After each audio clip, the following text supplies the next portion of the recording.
No one played with the billionaire's one-legged daughter until a single dad came along. The rain had just stopped when Ethan pulled up to the park in his old blue pickup truck. His 6-year-old son, Tommy, sat in the passenger seat, eyes sparkling at the sight of the swings and slides glistening with raindrops. Ethan smiled faintly, though tired.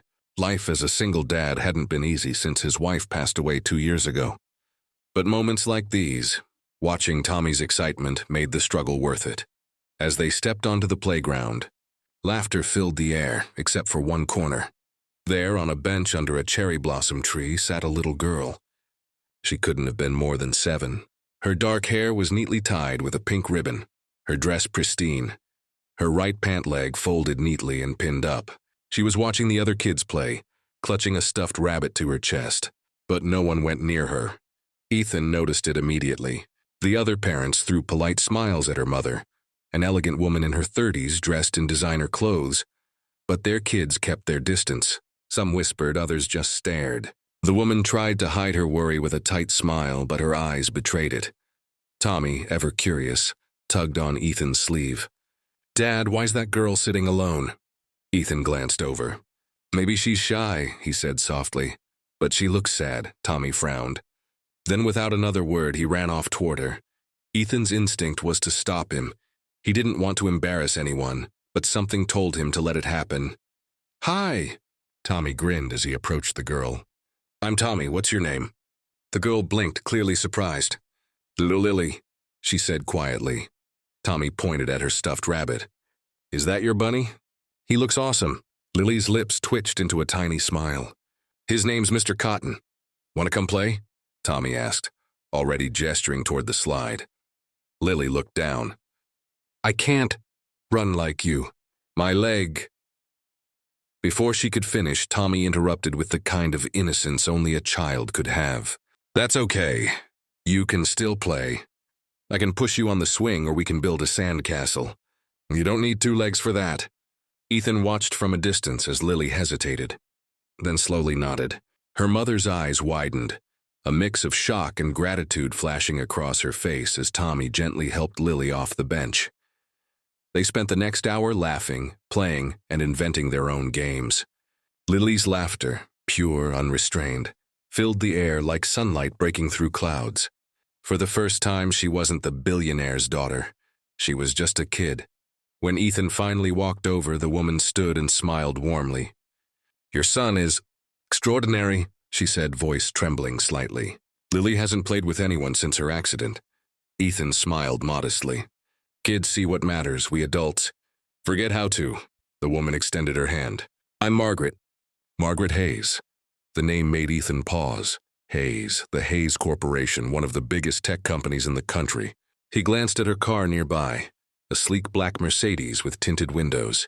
He suddenly felt underdressed, standing there in worn jeans and a flannel shirt. Margaret seemed to notice.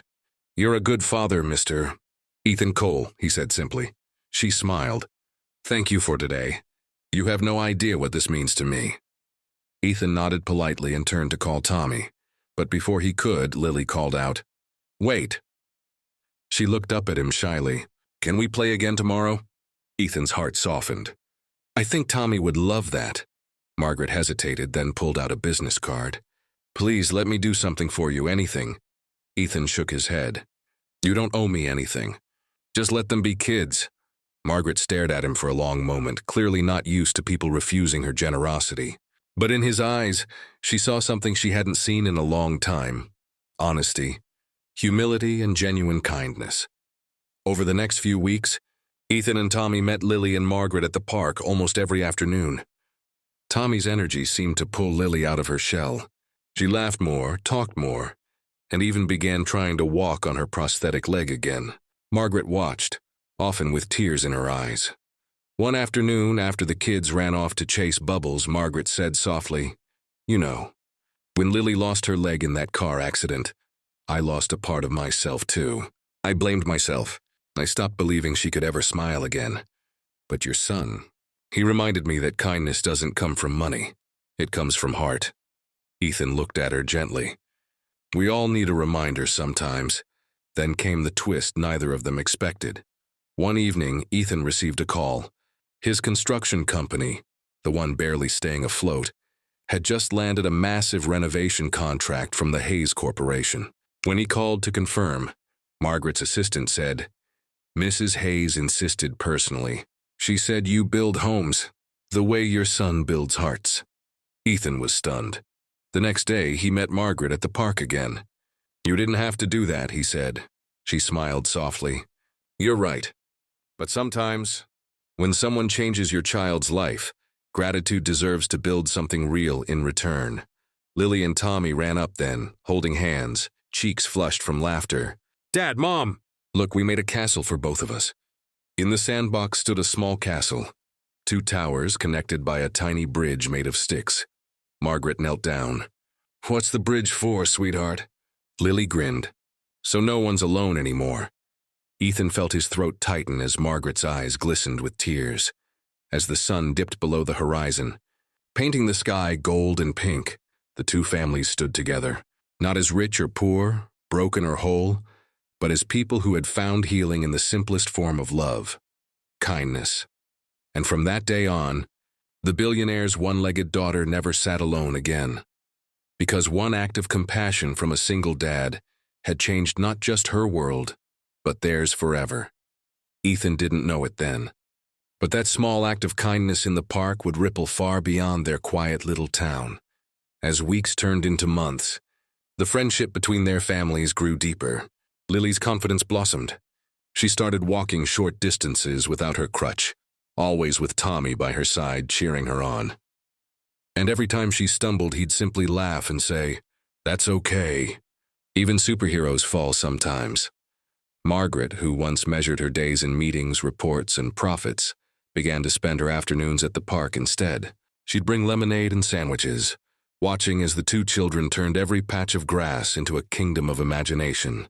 For the first time in years, she wasn't Mrs. Hayes, the billionaire CEO. She was just Lily's mom. Ethan noticed the change in her. The designer suits gave way to soft sweaters. The tense lines around her eyes faded. And sometimes, when she looked at him, there was a warmth he couldn't ignore.